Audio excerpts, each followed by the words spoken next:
Hi, everybody. Thanks so much for joining us and staying through the day. We really appreciate it. Senator Warner, we're really excited to have you here at Politico. Well, first of all, before we get started, Yes. I have to just say something about the last panel.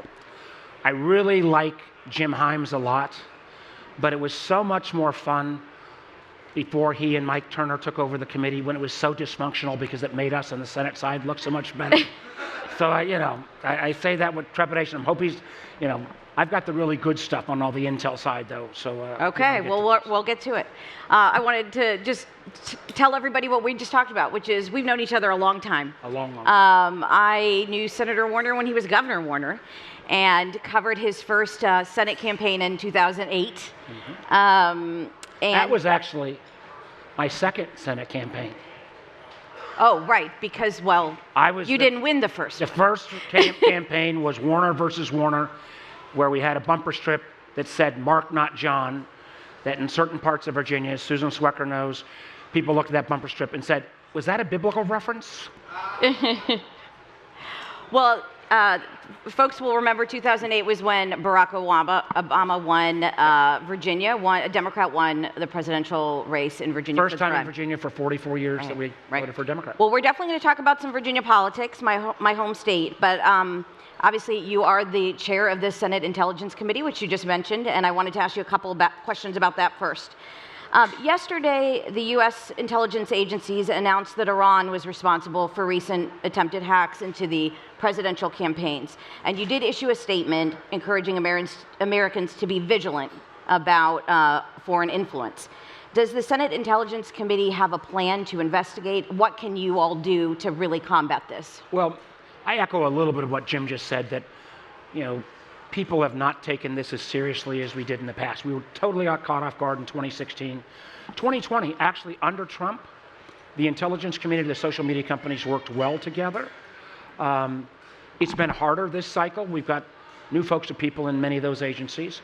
We had a while there where there was literally no communication between the social media companies and the government before the Supreme Court overrode a case brought by the Missouri Attorney General.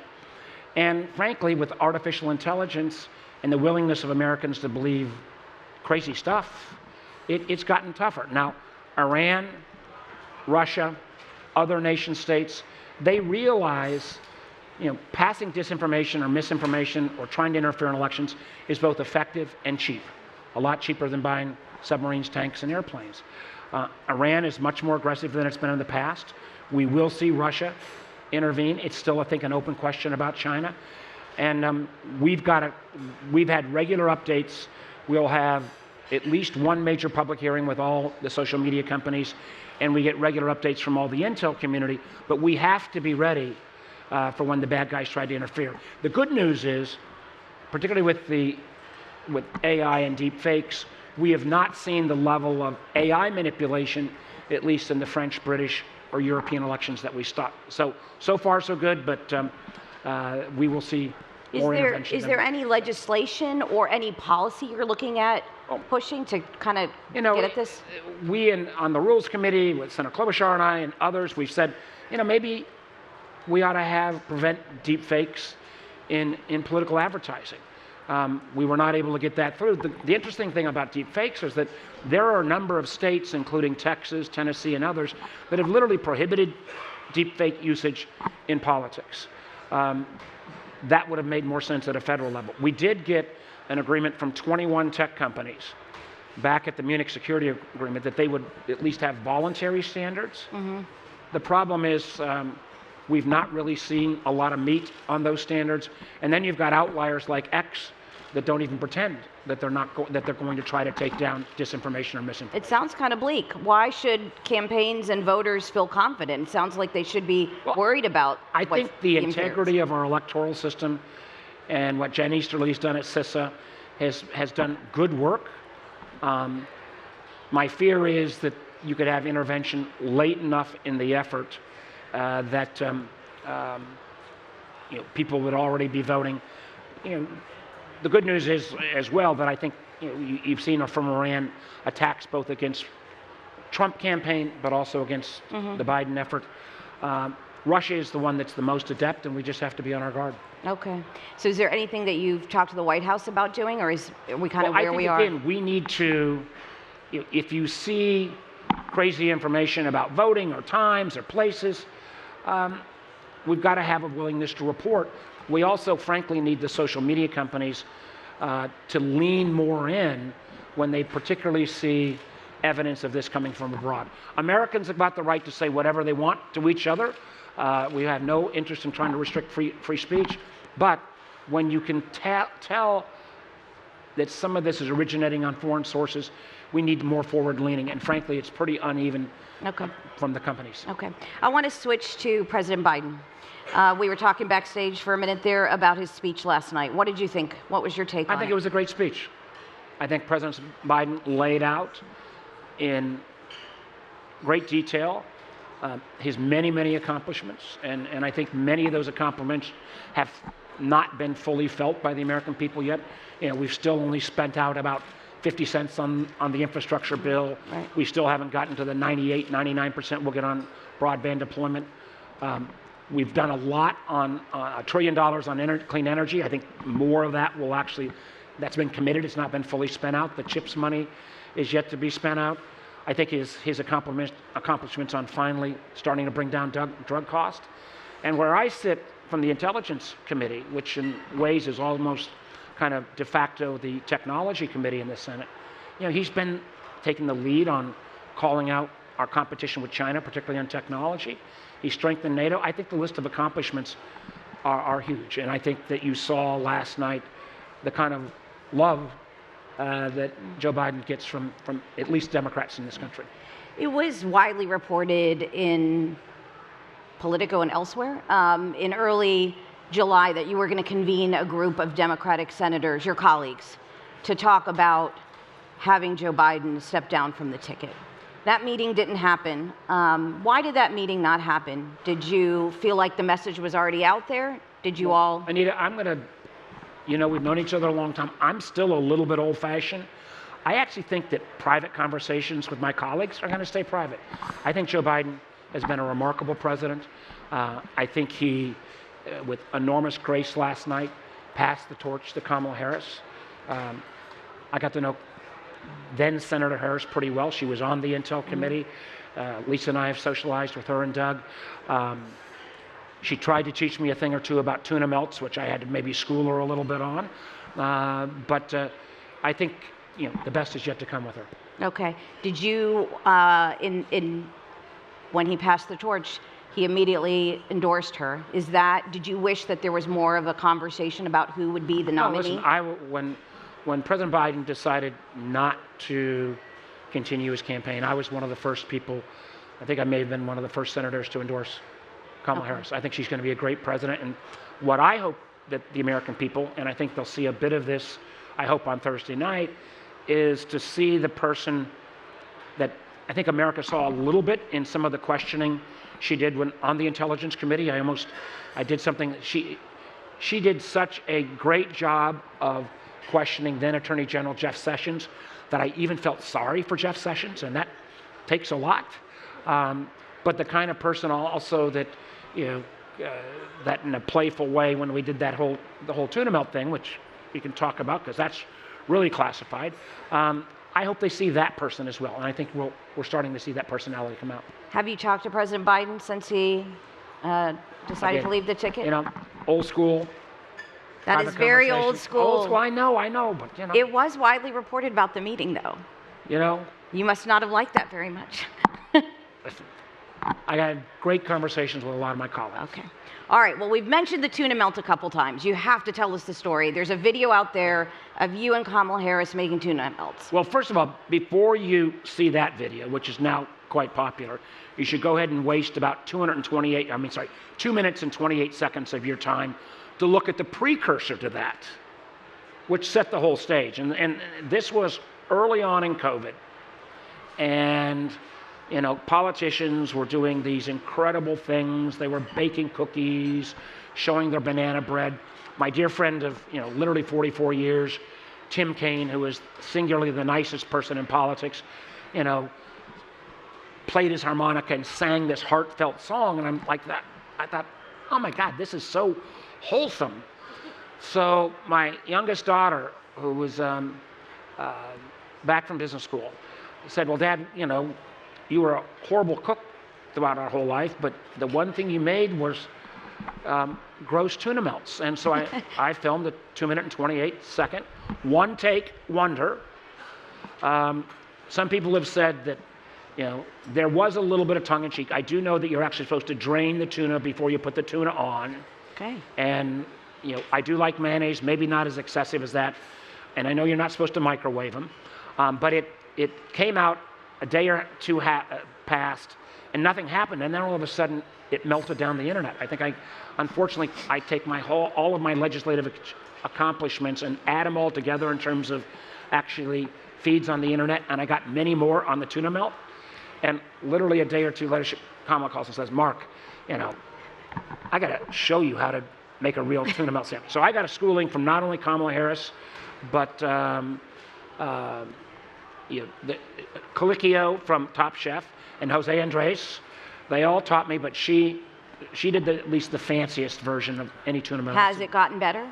Do you know how to make a good tuna melt? Well, listen, as long as you use Duke's mayonnaise, and I actually didn't use plastic cheese. I would have, if I'd gone all out, I would have gone ahead and used my favorite Velveeta. I still probably have got something to learn on my tuna melt skills. All right, good to know. I wanted to turn to Virginia. President Trump has been there. Senator Vance has been there. They are saying that Virginia is in play this time around. Obviously, there hasn't been, we just talked about Barack Obama. It's been a Democratic, Virginia has gone blue in the presidential race. Even in 2016, so, 5 and right. 10 with President Biden. So what do you think of that notion that they're there and that they are saying, is Virginia in play? Listen, if the Trump campaign decides to spend a whole lot more money in Virginia and put their non-existent field operation all in Virginia, it wouldn't make me or Tim Kaine too upset. Okay. That being said, one of the things that happened when this transition took place, originally the vice presidential debate was going to be at Virginia State, and I'm still very much hopeful that either President Biden, Vice President Harris, or Tim Walz will come to one of our HBCUs in Virginia, and Virginia State would be the place I'd love to have him appear. You're kind of dismissing it, but obviously Glenn Youngkin got elected statewide. He's a Republican governor. No, listen, we are in Virginia, particularly, as you know, in off-year elections, and as somebody who had a near-death experience in 2014, when I wasn't as absolutely focused, you can't take anything for granted in Virginia. Yeah. But I do think, and one of the things that Governor Youngkin did, I think, was trying to walk that line between full-on MAGA and, suburban dad. I can tell you this much: Tim Kaine is working his tail off. The Donald Trump MAGA version of republicanism, I don't think it sells that much. As a matter of fact, if you look, we have not one but 2 former Virginia congresspeople, Denver Riggleman and Barbara Comstock, who both endorsed Vice President Harris. I think that is, we've probably got the most Republicans, and hopefully counting more, to come to our side this cycle. There's been some talk that obviously this is partly because the nominee changed so quickly here, that Kamala Harris hasn't come out with as many policies as perhaps another candidate. I understand partly that's because of the speed of which this has happened. There's a lot, the Democrats like to attack President Trump and criticize him. Is the way to go, is that the way to go? Is that the strategy? Or should there be more policies, more talking about the issues? Anita, do I look like a pundit? Isn't that yours? Listen, I think as people get to see the Kamala Harris that I know, that earned the respect of senators on both sides of the aisle from her preparation or work on the Intelligence Committee, I think there's a lot to see and a lot to like. I also think that she laid out in broad parameters her economic policies, and I think they are about trying to continue the efforts to bring down inflation, to recognize we've got a housing crisis in this country, to go ahead and do what did happen under President Biden for a while, but we allowed to expire a child tax credit that you've even seen our Republican friends in many ways endorse. And the one thing I will give credit to Donald Trump for is that he is clearly very flexible on his policies. I remember for a long time being one of the leading advocates of pointing out the national security concerns with TikTok. And that was actually his administration that raised those concerns. And he was all on that subject until one of his major donors convinced him otherwise. Thank goodness, led by Mike Gallagher, though, we have passed legislation to make sure that TikTok is not ultimately controlled by the CCP, the Communist Party of China. But I think Kamala Harris is doing fine on her issue rollout. And I think what she's brought, and Tim Walz said this, we've been in a pretty dark spot in our country around our politics for some time now, even though if you look at the data, there's an awful lot of things to celebrate. I think, though, she's brought a joy back to politics, and I think you're seeing that in the enthusiasm.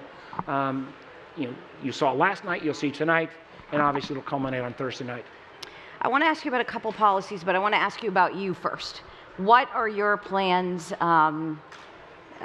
When President Biden was asked about you a few weeks ago, he sort of alluded to you running for president. I think he was referring to when you talked about it back in 2007. 2005. Okay. I was already had pulled the plug on any potential by October of 2006. So what's the future here? Are you running for re-election? Are you running for her office? Do you want to join Anita, her? we've known each other a long time. I'm not making news on a Tuesday afternoon.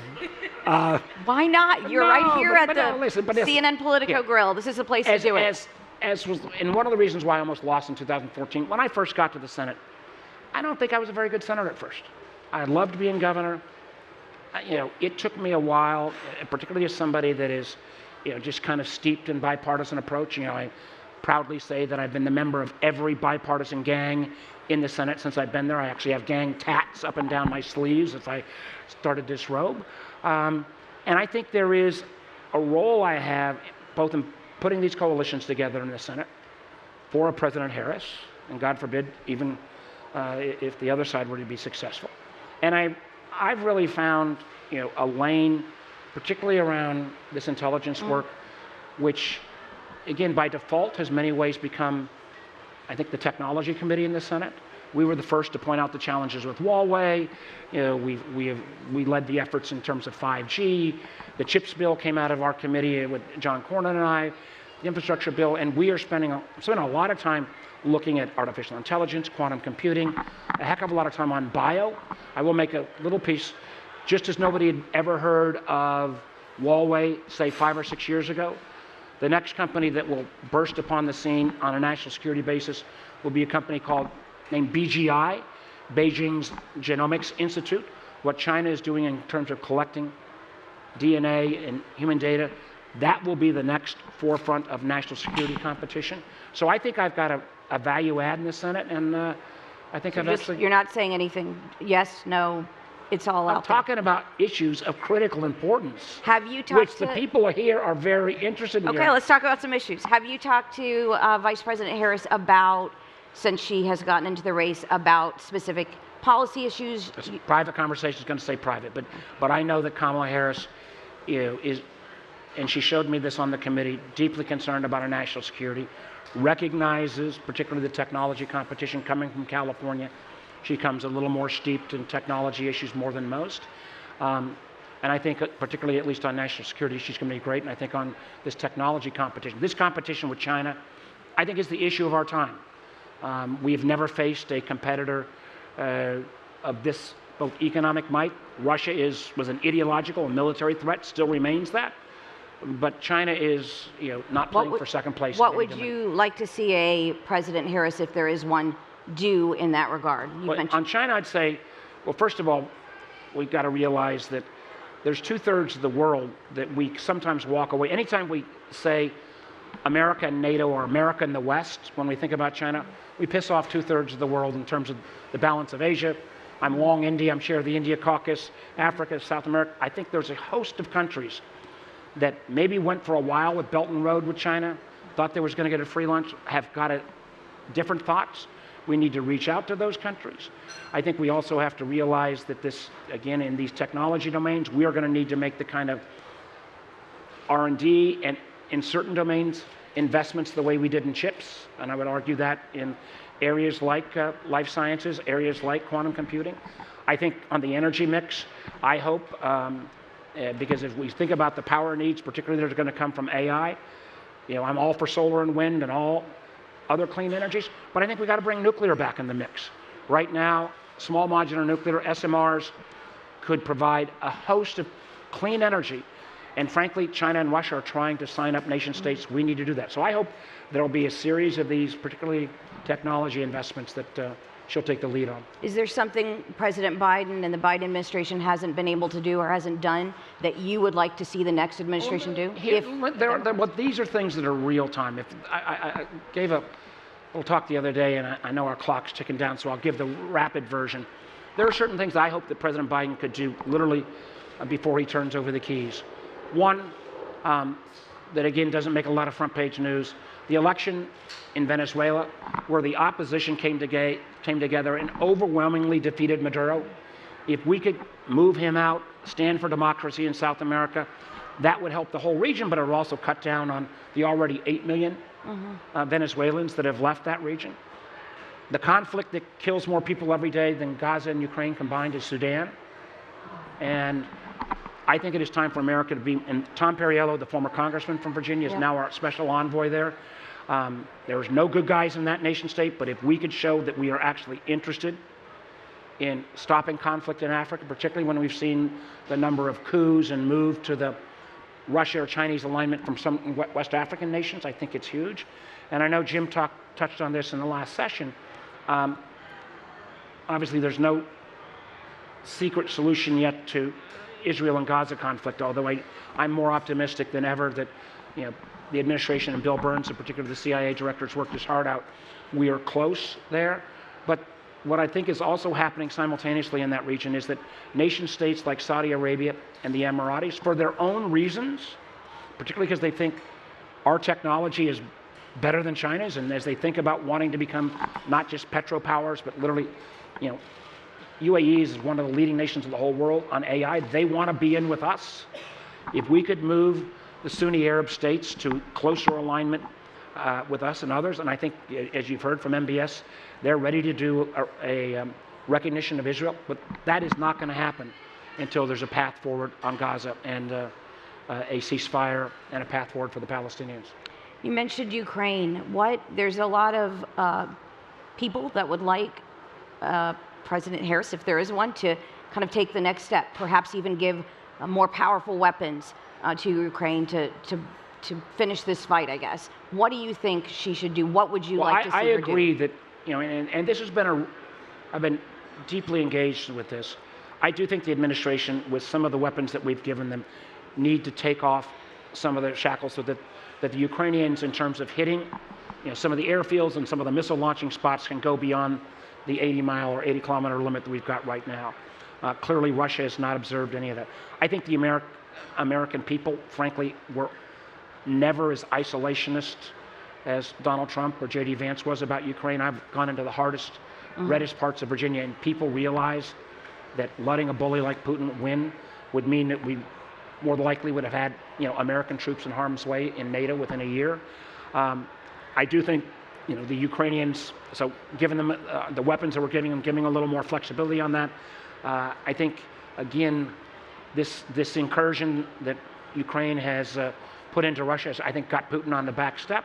But ultimately, there's going to have to be a political settlement. And I think President Zelensky and the Ukrainians are much better positioned today than they were even 2 months ago. Okay, so it does sound like you feel like we need to take the next step. I think we need, again, it's been, remember, it's not always been the Americans holding back. It's been trying to make sure we bring our European allies along in this whole process. There were some, the French and the British and others were just as far out as us, but there were a lot of nations that were very concerned about the spread of that conflict. And I think, behind the scenes, again, this is an area that President Biden, I think, has managed and his team very well. But at this point, I would go ahead and give them the ability to use these weapons to their fullest, as long as you don't take on, with clear signals, Russia's nuclear capabilities or their core national defense components. I think you can sort that through. Well, I would love to stay and talk to you some more, hear more about tuna melts, but we are out of time, so I really do appreciate it. It was great to see you again. Great to see you. Yeah, thanks so much. Thanks so much, everybody.